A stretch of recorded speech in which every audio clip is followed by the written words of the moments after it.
Bueno, muy bien, muy buenos días a todos, bienvenidos de nuevo. Hoy le damos inicio a nuestro último día de la semana, una semana cargada de aprendizajes en el marco de los Mobilize Days. Para quienes se están uniendo por primera vez hoy a estas actividades, este es nuestro tercer año consecutivo, el primero que se hace 100% digital. ¿Me están escuchando bien? Sí. Perfecto. Qué bueno. Bueno, como les venía diciendo, este año nuestros Mobilize Days se están haciendo 100% digital, dadas las circunstancias de autocuidado que hemos tenido que adoptar, dada la situación de salud pública que estamos viviendo. Nuestros Mobilize Days son una gran apuesta transversal de compañía y durante esta semana, a través de distintas actividades que hemos realizado, nos conectamos con nuestra estrategia Mobilize para la inclusión y la movilidad sostenible. Por esta razón y alineados con esto, estamos trabajando bajo nuestros principales compromisos, que son la educación, la diversidad, el emprendimiento social, la seguridad vial y el medio ambiente, con contenidos que permitan esa participación de todos nosotros para que desde nuestra cotidianidad nos convirtamos en esos verdaderos mobilizers, embajadores de las buenas acciones. Aprovecho la oportunidad para agradecer a todas esas personas que se han vinculado a nuestros voluntariados durante todos estos años. Estamos súper felices porque el día miércoles al final de la tarde lanzamos la convocatoria para el voluntariado de Social Business. Fue un éxito rotundo. Ya tenemos más de 30 personas inscritas, pero tranquilos, que sé que muchos de ustedes quieren también participar. Entonces, hoy al final de la tarde vamos a tener una nueva convocatoria porque hay muchos más espacios en los cuales ustedes también pueden seguir siendo mobilizers. Entonces, muy atentos para esta nueva convocatoria que vamos a tener hoy al final de la tarde. Algunas recomendaciones antes de empezar y de presentarles a nuestra invitada de hoy para poder garantizar un evento sin interrupciones. Lo primero es mantener las cámaras y los micrófonos apagados durante la sesión. Si tienen preguntas, las vamos a responder al final de la presentación con nuestra invitada. Les sugerimos, si así lo desean, escribirlas en el chat que encontrarán en el lado derecho de sus pantallas, o también pueden seleccionar la opción de la mano en la barra de herramientas de esta sala de chat. Y por último, pues les invitamos a prestar toda su atención y a disfrutar mucho de este espacio de aprendizaje que hemos diseñado para ustedes. Ahora sí, vamos entonces a presentarles a nuestra invitada de hoy, a Natalia Linares. Natalia es psicóloga con maestría en investigación en problemas sociales contemporáneos de la Universidad Central de Colombia. Natalia trabajó durante 5 años en el programa de Educación para la Sexualidad y Construcción de Ciudadanía en el Ministerio de Educación Nacional. Ha sido coinvestigadora en proyectos de investigación en las universidades del Norte, Distrital e Industrial de Santander. Y desde el año 2015 se desempeña como coordinadora del proyecto Comunidades de Aprendizaje en la Fundación Empresarios por la Educación. La convivencia siempre plantea retos y en tiempos de cuarentena estos se hacen mucho más evidentes. Me imagino que a ustedes les ha pasado muchísimo durante este tiempo, respetar el espacio de cada persona dentro de la casa, comprender que cada quien tiene gustos diferentes, compartir lugares o elementos de uso común como el baño o el televisor, distribuir de manera equitativa todas las labores domésticas que demandan mucho tiempo y energía pueden ser foco de tensión y conflictos. Estos últimos no son algo malo, pues más allá de entenderlos como un combate, es preciso saber que los conflictos hacen parte de esas relaciones humanas y surgen cada vez que tenemos diferentes opiniones sobre un mismo asunto. Así que no es problemático que surjan conflictos, pero sí necesitamos encontrar formas adecuadas para resolverlos en familia, de manera que ninguna persona salga lastimada o se sienta ignorada. Ahora sí, entonces le damos la bienvenida a Natalia Linares. Natalia, muchas gracias por acompañarnos hoy y pues te dejo para que continúes. Bueno, vale, muchísimas gracias a ti, Erika, y bueno, a todo el equipo de la Fundación Renault por esta invitación. Pues es un gusto para mí compartir hoy con ustedes sobre este tema, que como ya tú lo decías, pues ahora con la cuarentena se hicieron evidentes muchas cosas que estaban ocurriendo al interior de las familias y entonces precisamos herramientas para llegar a acuerdos. Entonces, si me ayudas, por favor, con la presentación, ya arrancamos. Yo lo que voy a dividir la presentación en dos grandes partes, digamos. Una es un contexto general Y ya luego vendría la parte de las herramientas prácticas para poder llegar a acuerdos en familia. Aquí, así, ahí ya se está viendo la presentación. Bueno, siguiente, por favor.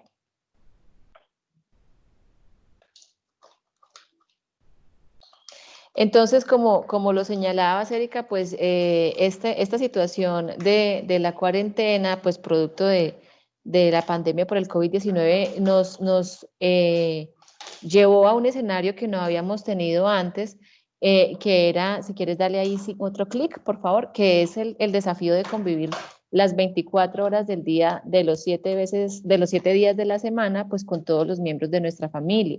Y pues si bien son las personas que amamos y bueno, efectivamente nuestra familia, eso no quita que la convivencia pueda ser tensionante y tú ya señalabas allí como en el preámbulo eso que nos puede costar, ¿no? Que puede ser complejo. Entonces aquí lo importante antes de seguir es la noción de conflicto, porque quizá también por el contexto que hemos tenido en nuestro país, con un conflicto armado tan largo y tan duro como el que hemos padecido, pues tenemos en la mente que conflicto es algo bélico o algo malo, y realmente el conflicto, viéndolo bien, es una oportunidad. Cuando se presenta un conflicto es porque ante una misma situación, dos o más personas tenemos diferentes maneras de verla o de solucionarla. Entonces, siempre que hay interacción humana, va a haber conflictos, entendiendo el conflicto así, ¿no? Como dos miradas diferentes ante una misma situación. Entonces, aquí, más allá que pretender evitarlo o negarlo al conflicto, se trata de ver cómo lo resolvemos. Entonces, y aquí hay una respuesta que quizá, o sea, que esto no es una gran novedad, yo sé que todos lo sabemos, lo hemos escuchado, y es el diálogo, pero no es cualquier diálogo. Entonces, si quieres, ayúdame con la siguiente diapositiva. No cualquier diálogo funciona. El diálogo que nos va a ayudar es el diálogo igualitario, ¿no? Si quieres ahí, dale otro clic. Porque a veces pensamos que el diálogo es decir lo que yo pienso y ya. Entonces, no sé, yo tengo determinada opinión ante un asunto y bueno, yo dije lo que pensaba y no me interesa lo que la otra persona resintió sobre eso o su opinión o lo que le quedó sonando de lo que dije, sino que sencillamente yo me quedé tranquila con haber dado mi opinión. O también pensamos que dialogar a veces es convencer a la otra persona de que haga o que piense lo mismo que yo. Y ahí hay una anulación de la otra persona, ¿no? Entonces, eso no es un diálogo igualitario. Para poderlo entender, vamos a ver dos tipos de argumentos que usamos en las conversaciones. Siguiente, por favor.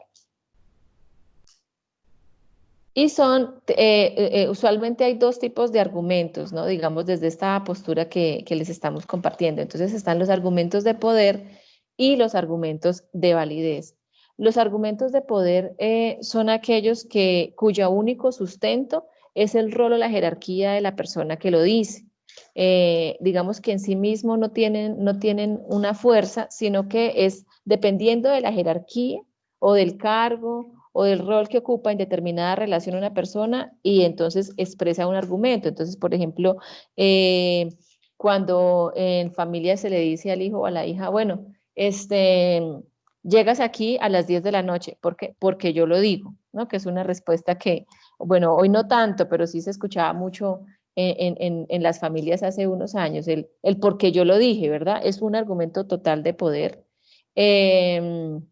Y hay muchísimos que usamos en las relaciones cotidianas. Por ejemplo, bueno, yo, como ya les contaba, Erika, trabajo en educación y en el sector educativo sí que hay muchísimos argumentos de poder porque pues es como está estructurada un poco la sociedad también. Es decir, cuando les compartimos esto, partimos de la base de que poder hacer este cambio implica mucho esfuerzo y es un cambio que va a tomar tiempo, ¿no? Poder cambiar los argumentos de poder, porque nuestra sociedad en sí misma pues es jerárquica. Entonces, por ejemplo, en el colegio, no sé, la profesora ve a dos chicos en un murmullo y les dice, bueno, ustedes dos que están hablando tienen 10 puntos menos en la evaluación, por ejemplo.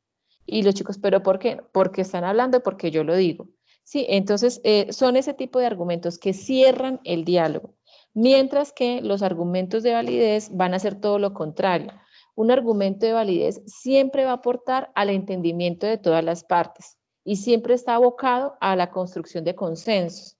Entonces, en el argumento de validez no va a importar quién dijo el argumento, o sea, si lo dijo el niño, si lo dijo un adulto, si lo dijo el jefe, no va a importar quién lo dijo, va a importar es la fuerza que tiene ese argumento para llevarnos a un consenso.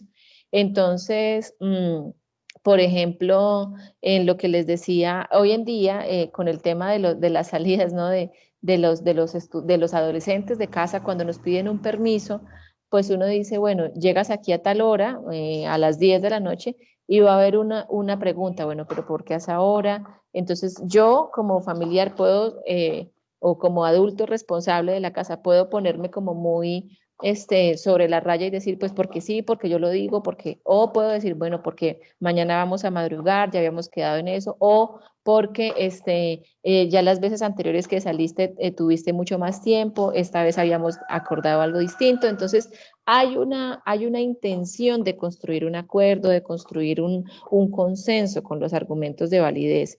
Y aquí el asunto es que cuando usamos mucho los argumentos de poder en las relaciones, se puede llegar a la violencia psicológica, simbólica o incluso a violencia física, ¿no? Entonces, cuando yo uso mucho un argumento de poder, pues se cae en eso, ¿no? En el ejemplo que les daba hace un rato de ustedes van a tener 10 puntos menos en la evaluación o llegaron tarde a clases, llegaron 5 minutos tarde, se salen de la clase. Ahí me escuchan, ¿verdad? Bien, sí.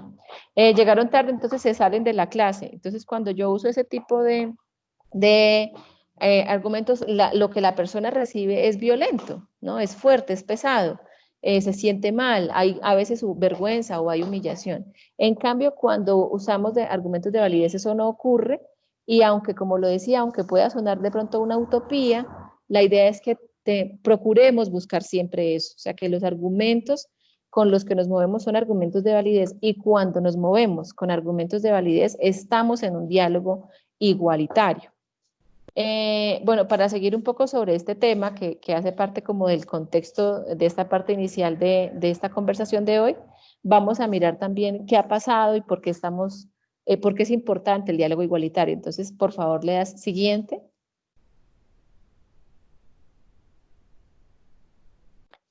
Entonces, para ello es importante que tengamos muy claro que la sociedad que tenemos hoy en día es una sociedad muy distinta a la de hace 40 o 50 años, ¿no? Entonces, nosotros hemos vivido un tránsito de una sociedad industrial a una sociedad de la información y ya vamos a ver algunas características de cada uno.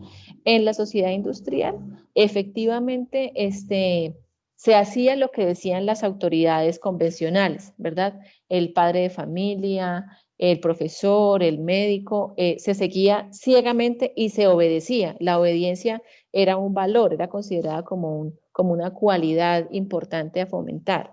Estaban las estructuras muy marcadas y las lógicas de relacionamiento eran muy verticales, o sea, muy de la autoridad que ejercía un poder, ¿cierto? Muy, muy fuerte.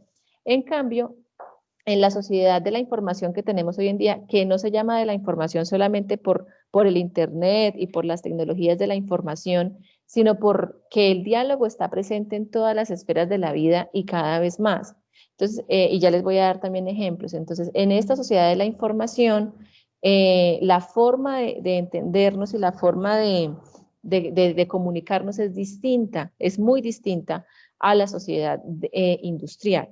Entonces, bueno, hace un momento les comentaba el tema, por ejemplo, al poner algo muy sencillo y muy cotidiano de las salidas y los permisos con los adolescentes. Antes se decía y ya, y hoy en día hay como una negociación o hay una contrapregunta. Lo vemos también, por supuesto, en las escuelas, en las empresas, hay como todos hay unas rutas que se han definido en cada una de las organizaciones pues para dialogar, para resolver conflictos cuando se presentan.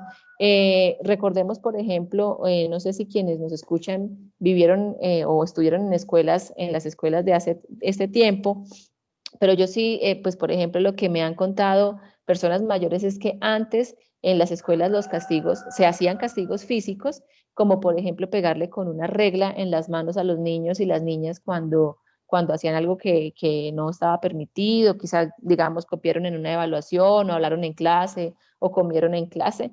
Entonces estaba bien visto que el maestro o la maestra les golpeara en sus manos con una regla o incluso otros tipos de castigos peores en las escuelas, ¿no? Poner a los niños arrodillados bajo el sol, bueno, unas cosas muy fuertes que seguramente si eso ocurriera hoy en día, a esa escuela que lo hiciera llegaría la Secretaría de Educación, el ICBF, bueno, la personería, porque hoy sabemos que esas no son maneras, ¿cierto?, pues de educar a los niños, pero antes en la sociedad industrial eso era válido. Entonces, el hecho de que hoy en día el diálogo esté presente cada vez más en las diferentes esferas de la vida es una ganancia para una sociedad democrática. Y esa ganancia no la vemos solamente en lo que ocurre afuera de los hogares, sino también adentro de nuestros hogares.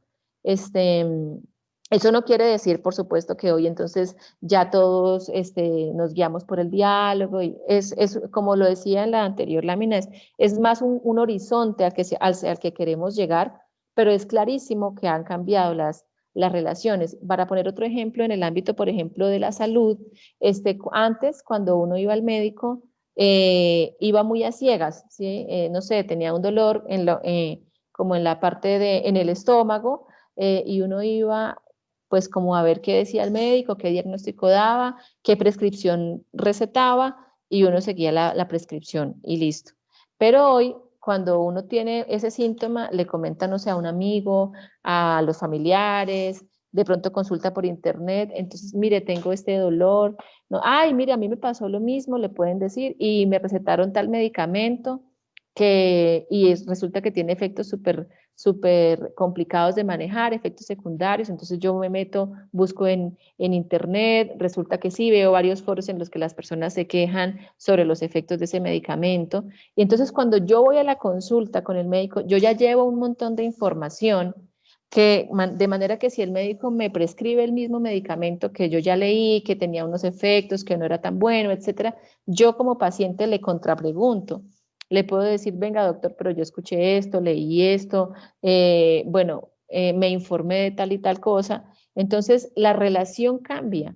El médico va a entrar entonces a informarme más, a plantearme quizá otras opciones. Entonces, todo eso, y eso solamente por poner un par de ejemplos, pero si ustedes empiezan a notarlo, hoy en día está presente en todas las esferas de la vida el diálogo, y donde no lo está es un faltante, o sea, se nota que quizás hace falta que ahí haya más diálogo, ¿no? Entonces, bueno, esto era como la parte del contexto sobre por qué hablar de acuerdos en familia, ¿no? Siguiente, por favor. Bueno, entonces vamos a entrar ya a la propuesta práctica. Lo primero es, si ustedes han detectado que es importante que lleguen a acuerdos con las personas con las que viven en su casa, con sus familiares y demás, lo primero es identificar un horario a la semana para que tengan una reunión como familia y cuánto va a durar esa reunión, ¿no? Es muy importante que antes de definir el horario, pues digamos, no sé, quien tenga la iniciativa de hacerlo, que sondee con los miembros de la familia, si les parece que necesitan eso, si están sintiendo tensión, si están viendo que los conflictos que aparecen no se resuelven de la mejor manera. Entonces, empezar a explorar eso. Vengan, ¿a ustedes les parece bien que conversemos sobre esto? Yo siento que no nos estamos sintiendo bien. Entonces, primero hacer como esa exploración y de acuerdo a lo que usted escuche o lo que definan con las personas de su familia, entonces identifican el horario. Es importante que este horario les sirva a todos, entonces no sé, por ejemplo, si yo sé que la abuela todas las tardes de 3 a 5 ve unas telenovelas que le gustan, pues yo no voy a proponer la reunión a la hora que la abuela ve las novelas o a la hora que mi hijo se encuentra con los amigos hacer alguna actividad pues por Zoom o por cualquier plataforma. ¿Sí? Vamos a buscar un horario que nos sirva a todos y que nos sintamos cómodos, y también vamos a decir cuánto tiempo queremos que dure esa reunión. ¿Listo? Ahí es importante de entrada, que sepamos que esta va a ser una reunión distinta a otras reuniones familiares, no sé, un almuerzo, en el que suele pasar de pronto en los almuerzos familiares, que hablamos todos al tiempo, que a veces se puede formar como una especie de caos porque todos hablamos al tiempo. Aquí va a ser distinto y este va a ser un espacio seguro, un espacio en el que vamos a poder compartir y hablar como familia de lo que nos está pasando. Bueno, entonces ese era el primer paso. Vamos al segundo, por favor. Siguiente, por favor.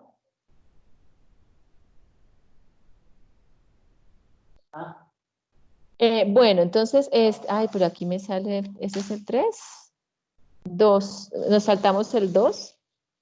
Eso, gracias. Entonces vamos a elegir, ya cuando hemos definido el horario y se llegó el momento de la reunión como familia, vamos a elegir a una moderadora o moderador. ¿Cuál es el rol de esa persona? El rol es clave, muy clave, porque es quien va a dar el turno de palabra.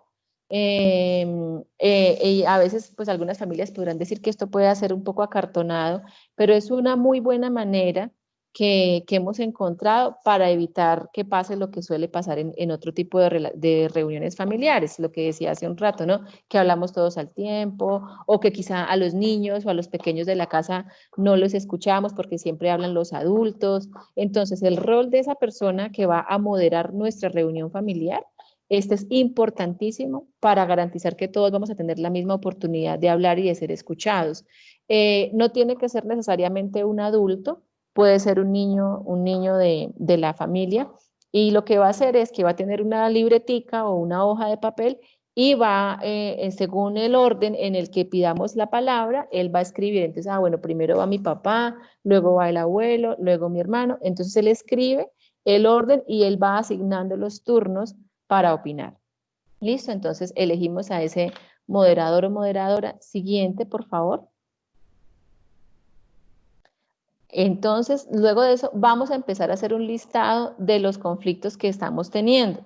Si es la primera reunión, no tienen que ser solo los de la última semana, sino los que hemos venido sintiendo de esos conflictos, como ya decía yo, pues de eso que nos está generando tensiones, que no estamos sabiendo de pronto cómo resolver. Y aquí sí que hay muchísimos, y que lo que decíamos al principio, y es que con la cuarentena se hicieron más evidentes. Por ejemplo, que hay una persona muy recargada con las tareas domésticas, que está recayendo sobre que siempre la misma persona es quien lava la loza, quien se hace cargo de todo, y bueno, esa persona está recargada, por ejemplo. O otro conflicto, que usamos un tono muy alto de la voz, o sea que hay gritos, que nos gritamos mucho y quizá no nos damos cuenta. Entonces, oiga, traiga tal cosa, y oiga, y entre grito y grito, entonces va escalando esto y nos empezamos a sentir mal.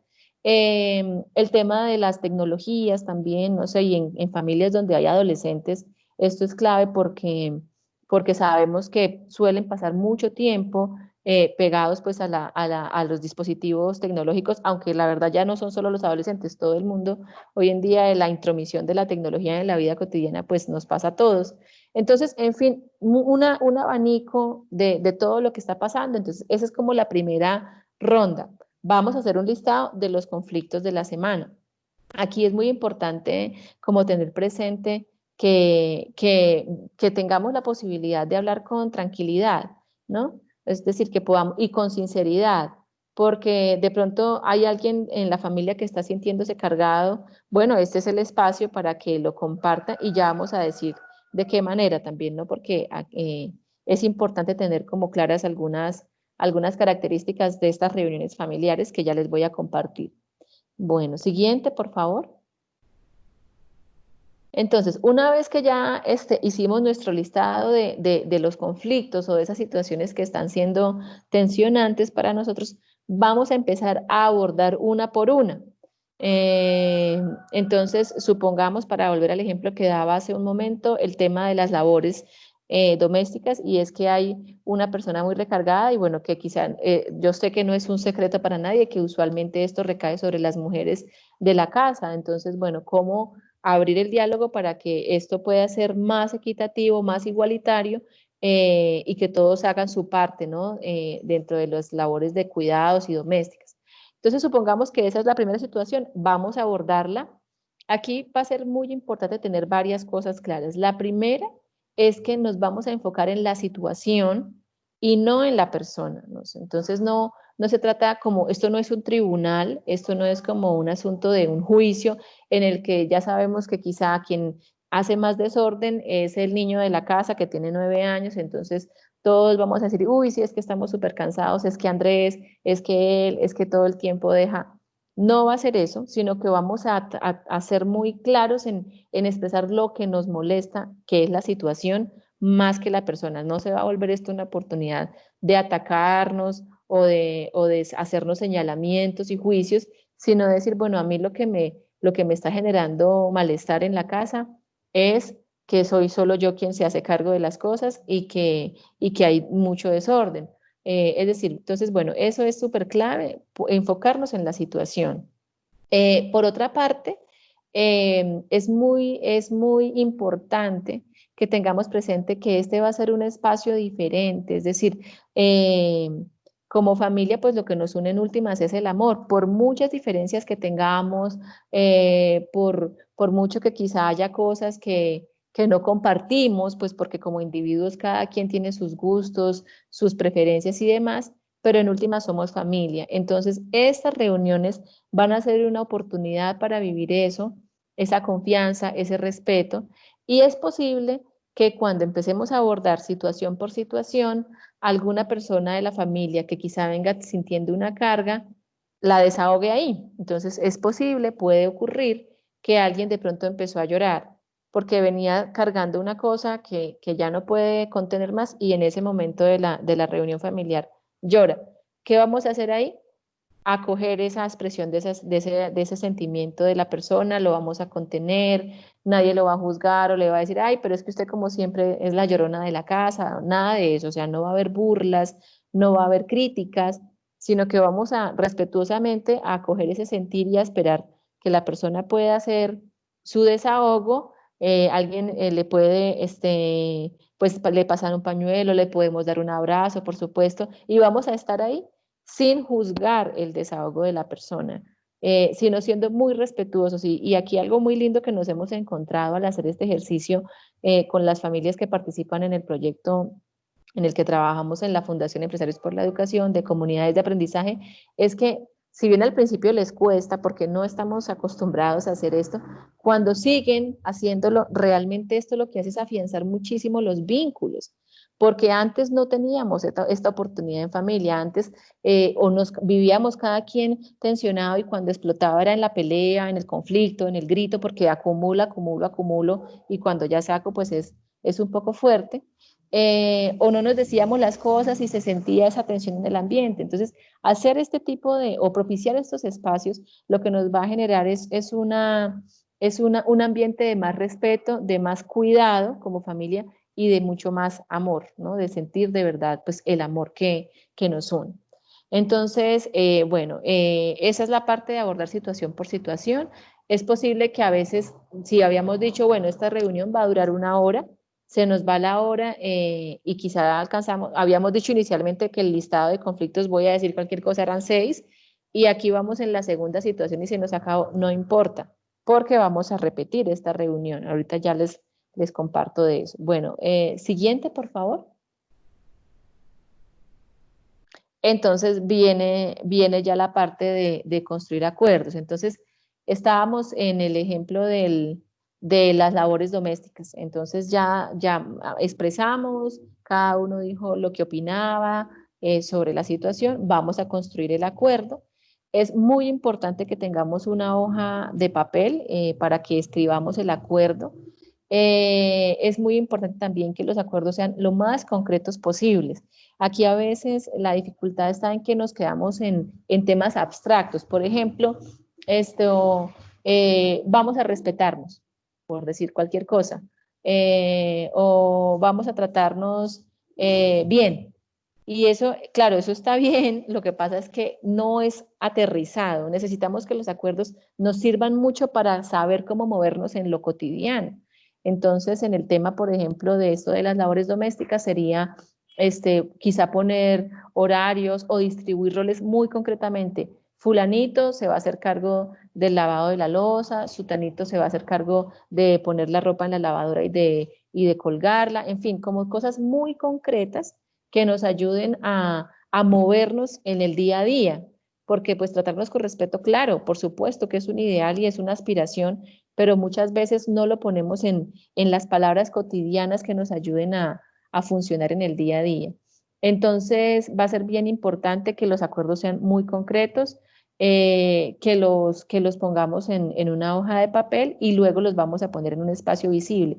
Aquí hay algo súper interesante de esta metodología y es que tiene que ver con que a veces más que el contenido del acuerdo, que es muy importante, es también súper importante la forma como lo construimos y que eso muchas veces no ocurre en las organizaciones o en las familias o en las escuelas, porque los acuerdos los suelen definir una pequeña porción del colectivo, que en el caso de las escuelas, por ejemplo, suelen ser los adultos o en las familias también. Entonces, bueno, niños, aquí su papá y yo definimos que van a ser A, B, C.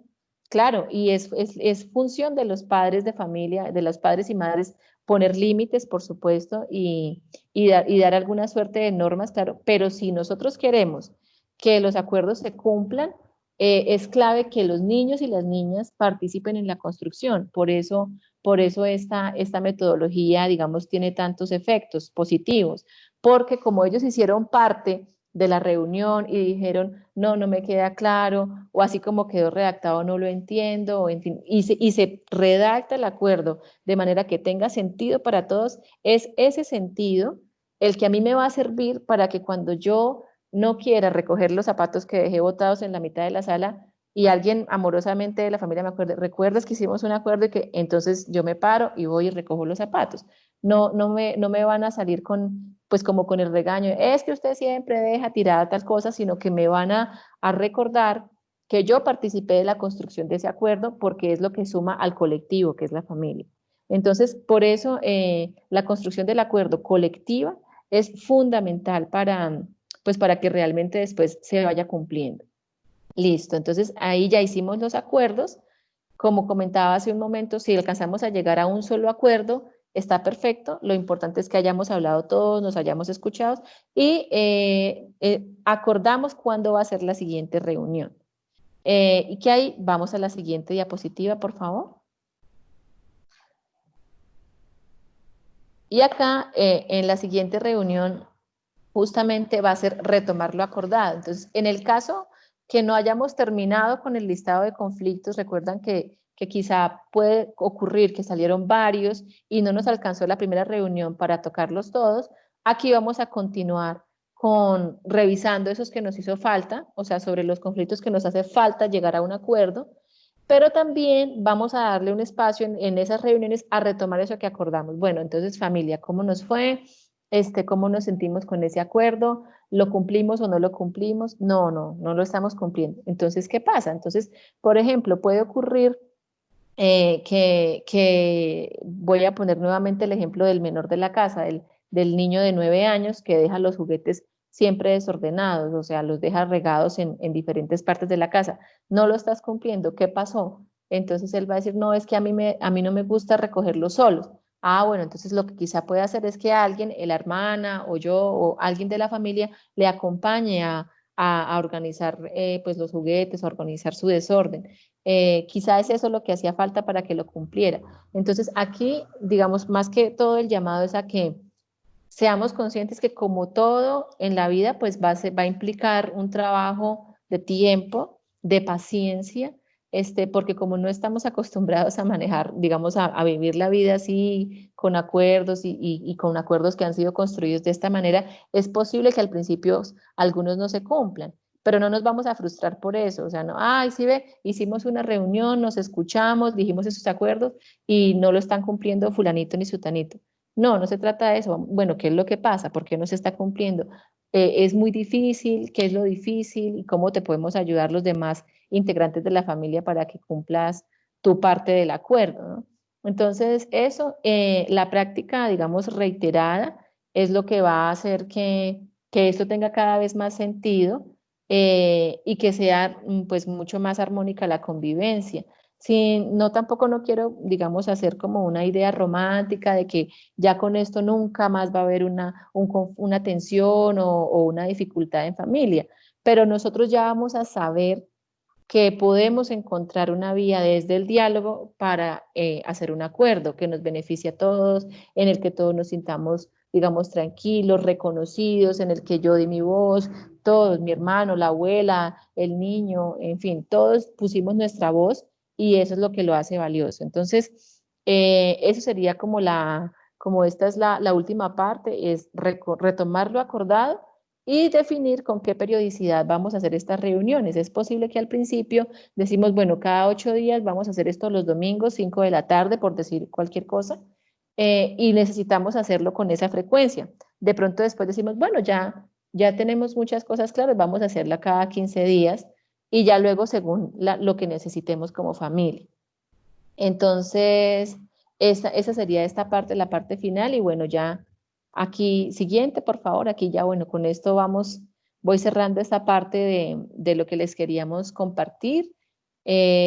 Como les comentaba, es una metodología que han venido usando en las escuelas donde trabajamos con el proyecto y en las familias, pues empezó en los salones de clase, pero se llevó a las familias y las transformaciones han sido impresionantes en términos de la mejor comunicación y las mejores relaciones que tienen hoy. Y sobre todo, como decía, pues como esa conciencia de que podemos ponernos de acuerdo con el diálogo de estas características que les compartimos hoy. Muchas gracias y bueno, ya me dispongo a escuchar sus inquietudes, sus aportes o sus preguntas. Natalia, muchísimas gracias por este contenido tan interesante que creo que es pues muy cercano a toda la realidad que estamos viviendo cada uno de nosotros. Y bueno, ahora queremos darles a ustedes el espacio para que puedan hacer sus preguntas o si nos quieren compartir de pronto alguna de esas experiencias o ejemplos de los cuales mencionaba Natalia. Estamos pues aquí atentos a ver quién tiene de pronto alguna pregunta. Olga, tienes la manito levantada, adelante. Bueno, buenos días, Natalia, de antemano, muchísimas gracias. Digamos que muy útil y muy prácticas todas las recomendaciones que nos haces. Pues mi pregunta aparte de qué hacer cuando la persona difícil de la casa, digamos, no accede al diálogo o a este espacio que propones, es decir, que se niega a escuchar y que solamente quiere imponer su voluntad. ¿Ahí qué podríamos hacer? Vale, Erika, dime si recogemos varias preguntas y luego doy respuesta o vamos haciendo una a una. Si quieres, vamos respondiendo una a una, Natalia. Vale, listo. Bueno, pues a esto que preguntabas, sí, es verdad y eso puede ocurrir. Aquí la sugerencia es pues como tratar de persuadirle para que participe en aras del aporte que su participación va a hacer a la familia. Pero si no, lo que puede hacerse es que entonces las otras personas de la familia hacen la reunión, hacen acuerdos entre sí y lo que hemos visto es que con la fuerza de los días, la persona que quiso excluirse o que no quiso hacer parte de los acuerdos va a buscar la forma de participar porque va a ver que hay como un bloque muy cercano entre sus miembros, entre los integrantes de su familia y que él o ella no está haciendo parte. Entonces, hay que hacerlo los que sí quieren hacerlo y tratar de ir persuadiendo a la persona viendo los cambios que se van a ir experimentando entre las personas que sí quisieron hacer.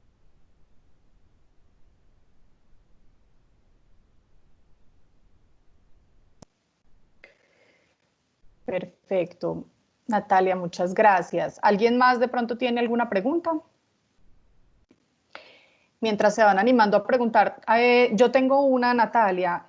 ¿Cómo hacer para que después de que esos acuerdos a los que se llegaron durante la reunión y uno ve que no se están cumpliendo, cómo hacer para conservar la paciencia y no caer en el reclamo ante la persona pues, que está incumpliendo ese acuerdo, que es pues, yo creo que un reto importante para no caer pues, en esa reclamación.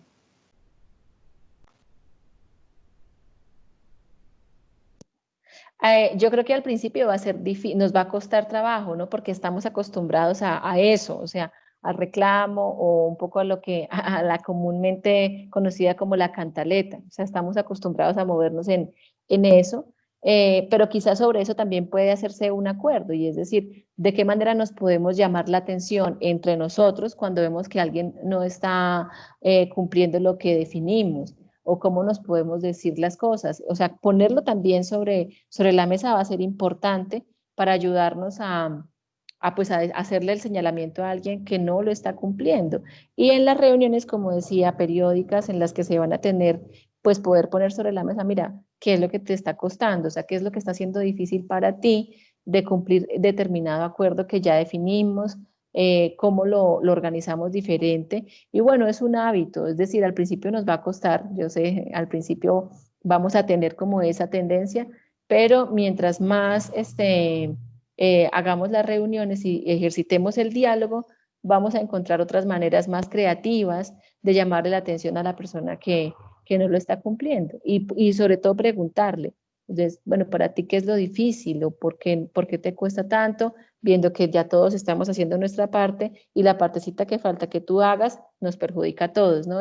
Y también lo conecto con la pregunta anterior, es cómo construimos la noción del colectivo, o sea, de la familia como clan, si se quiere, como ese nicho en el que cada pieza es fundamental, y cómo generamos conciencia en los hijos y las hijas sobre esta noción, ¿no? De colectivo, en la que nadie puede quedarse por fuera, porque con una pieza que no quiera encajar, quizá de pronto a veces en los adolescentes, pues bueno, como parte de las características de esa edad, de marcar una distancia y bueno, como de tener posturas muy personales ante las cosas, pero yo pienso que definitivamente la fuerza de la persistencia, y es lo que hemos visto en las familias de las escuelas que acompañamos. Perfecto, muchas gracias, Natalia. No sé si alguien más de pronto quiera hacer alguna pregunta o quiera compartirnos algo. Marcela, adelante. Hola, buenos días. Hola. Me Bueno, gustaría saber, Natalia, cómo identificar ese límite donde ya se requiera como la ayuda de un tercero o un profesional para resolver ese conflicto, porque me imagino yo que llega un punto donde ya no se puede manejar pues como internamente en la familia. vale, gracias Marcela. Pues yo creo que ahí la clave es primero hacer el intento de hacer este ejercicio juntos y solos, ¿no? O sea, solos como familia. Bueno, vamos a hacerlo, están pasando muchas cosas que estamos tensos y estamos enojados y bueno, entonces vamos a reunirnos. Si en esas primeras reuniones no logramos cumplir la metodología, o sea, de lo que comentaba al principio de el moderador, de pedir los turnos, de escucharnos por tiempos, ¿no? Que no habla todo el mundo a la vez, etcétera. O sea, si no logramos hacerlo solos, porque quizá hay mucha tensión o porque venimos acumulando cosas de mucho tiempo, quizá habría que pedir algún tipo de apoyo que no necesariamente tendría que ser un profesional externo, o sea, puede serlo, claro, si sentimos que definitivamente nos supera a los adultos de la casa y a todos, pero quizá podría ser un buen amigo cercano a la familia, o sea, un neutral. De pronto no mi mamá, porque, o sea, no la abuela de los hijos y la suegra del compañero, pero sí un amigo, una amiga, alguien, un adulto cercano a la familia, que es el que nos va a ayudar en la moderación. Entonces, quizás esa persona, nosotros no la logramos, ayúdanos tú con el tema de dar los turnos de palabra, de hacernos un llamado de atención cuando de pronto estamos subiendo la voz o nos exaltamos. O sea, como conferirle ese rol a un tercero neutral, que nos apoye en eso, que nos ayude como a volver al centro de tú no ibas en el turno, va fulanito, sí, que nos ayude como sobre todo a eso, podría funcionar antes quizá de pensar en que tenga que ser ayuda profesional y ya pues si es una situación mucho más complicada, que ya sentimos que no tenemos las herramientas o que solamente el diálogo no nos va a ayudar porque es otra situación, pues habría que considerar buscar una ayuda profesional. Muchas gracias. Con gusto. Y ahí, Natalia, creo que también es importante como entender que tal vez no se está generando un conflicto alrededor de la familia, pero puede tener un conflicto personal que te esté, no sé, elevando los niveles de estrés o tal vez pues como cayendo, digamos, como en el cansancio, la incertidumbre y también uno tener como pues, la valentía y la madurez de pedir esa ayuda, así sea para manejar un problema personal, antes de llegar de pronto al punto de generar un conflicto a nivel interno en la familia. Sí, sí, claro que sí. Y bueno, ahí es importante también que incluso en esta reunión se pueda abordar, es decir, si yo vengo cargando algo que me cuesta, que no es del resorte de toda la familia, es algo mío, una dificultad, pues que yo en ese momento lo pueda expresar a los integrantes de mi familia, es decirles, miren, yo he estado irritable o he estado enojada o he estado cansada porque hay esta situación de mi trabajo o porque tengo esta dificultad con mi novio, con mi novia, con mi compañero, que se pueda decir ahí. Yo creo que hay una cosa muy compleja y es que los integrantes de nuestra familia son las personas quizá, o sea, las que les tenemos mucho amor, pero a veces muy poca confianza por las formas como se van configurando ciertas relaciones. Entonces, abrir estos espacios quizá pueda servir también para conocernos un poco más. Ve, yo no sabía que mi hermana estaba teniendo esta dificultad o que le estaba haciendo difícil esta situación y la contó sin tener que entrar a dar detalles, pero sí que los demás integrantes sepan que paso por algo que me está haciendo difícil. Sí, va a ser importante y cómo le podemos dar apoyo a los adultos de la casa o entre todos, qué podemos hacer. Ah, bueno, entonces si mi mamá está bastante estresada estos días porque tiene que sacar un informe para la oficina, vamos a evitar cargarla con otras cosas, los hijos, ¿no? Es muy desde la solidaridad, o sea, es muy desde la conciencia de que, como decía hace un ratico, somos un colectivo y que estamos unidos pues desde el amor. De acuerdo. Olguita, adelante.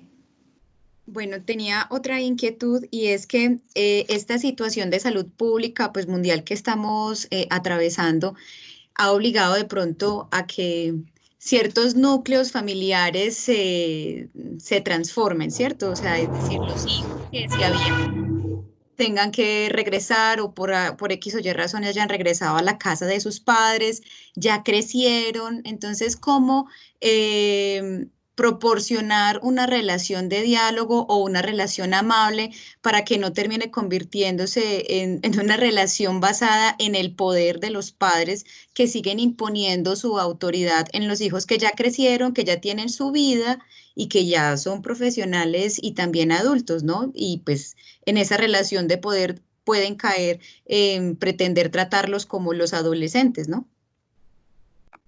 Sí, claro, sí, es que definitivamente esta cuarentena sí que nos ha mostrado muchísimas cosas y se han configurado un montón de situaciones familiares y bueno, de diversas dinámicas que no estábamos preparados. Nuevamente, si esto llegara a pasar, quizá entonces ahí la recomendación es que el hijo, quizá pues que es el que está siendo más afectado, les plantea a sus padres la necesidad de tener esta reunión y estos acuerdos.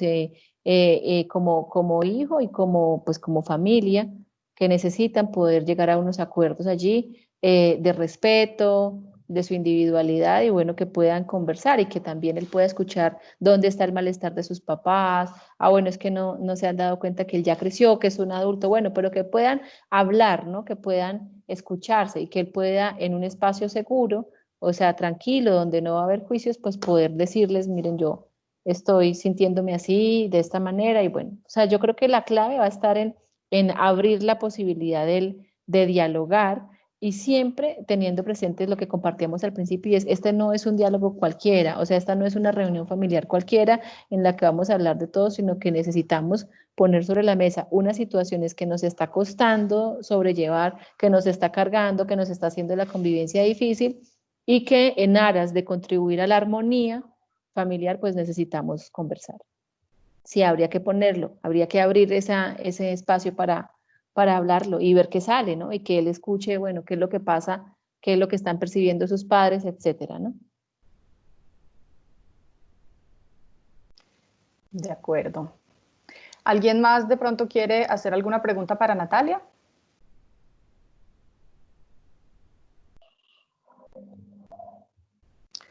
Bueno, creo que ya no tenemos más preguntas. Natalia, muchísimas gracias por este contenido tan interesante, de tanta actualidad y tan real para nosotros en este momento. Creo que nos has dado unas recomendaciones muy útiles para utilizar durante esta estadía que tenemos en nuestras casas para convivir con nuestras familias y poder llegar pues como a una interacción mucho más asertiva en todo lo que estamos viviendo. De nuevo, mil gracias y a todos también nuestros invitados por haber participado. Esperamos que hayan disfrutado mucho de este encuentro. Antes de dar por terminada esta sesión, queremos recordarles también de nuestras otras actividades. Queremos recordarles que hemos lanzado un concurso para toda la familia, donde a través de un cuento, una fotografía, un video, un dibujo, nos pueden contar a título personal o familiar cómo le están aportando al cuidado del medio ambiente en medio de esta coyuntura del COVID-19. Tenemos como plazo para entregar nuestros elementos para participar hasta el viernes 10 de julio y el premio será una tablet, así que los invitamos a participar. Pueden enviar su propuesta al correo comunicaciones.colombia@renault.com. Y adicionalmente, recuerden que hoy es nuestro último día de los Mobilize Days, pero todavía tenemos 2 contenidos más en horas de la tarde. Entonces, los invitamos también a participar. A las 2 de la tarde vamos a tener nuestro workshop de diversidad, Organiza tu vida creativamente, con nuestras invitadas Natalia Arbeláez y Camila Echavarría de la empresa Ser Esencia.